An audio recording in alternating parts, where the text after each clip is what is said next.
The police shooting of a black man in a Minneapolis suburb, a short drive from the courthouse where a former Minneapolis police officer is on trial, accused of murdering George Floyd, further devastated a community already facing persistent headlines about police brutality.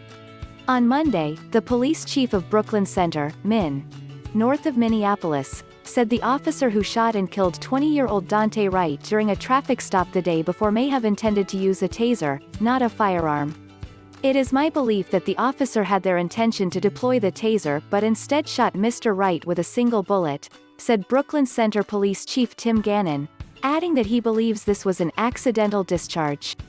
The officer, Kim Potter, has been placed on administrative leave. The shooting of Wright yet again ignited tensions in Minneapolis and a nation torn and rising in the streets in a call for racial justice and an end to police brutality. Residents and activists quickly pushed back on police, calling for justice for Wright, who was unarmed, officials said.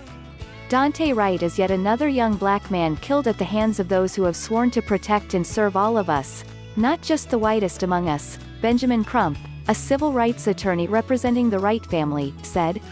What will it take for law enforcement to stop killing people of color?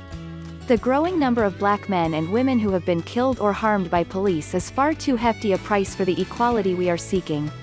NAACP President Derrick Johnson said Wright was killed just north of where George Floyd was suffocated less than a year ago.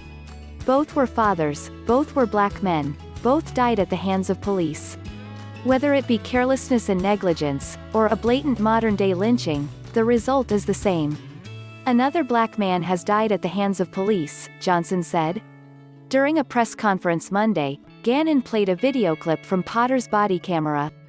The video showed police attempting to arrest Wright because of an outstanding warrant.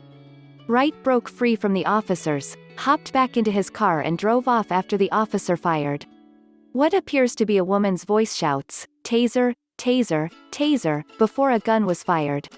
Potter was identified by Gannon as a female officer with a high level of seniority on the force.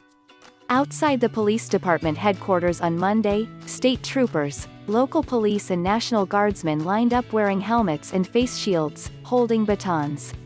Much of the Twin Cities area is under a curfew.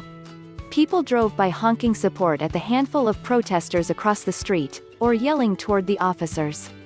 One man leaned out of the passenger seat of an orange Mustang for several seconds as it drove past the officers, repeatedly saying, "All Black Lives Matter."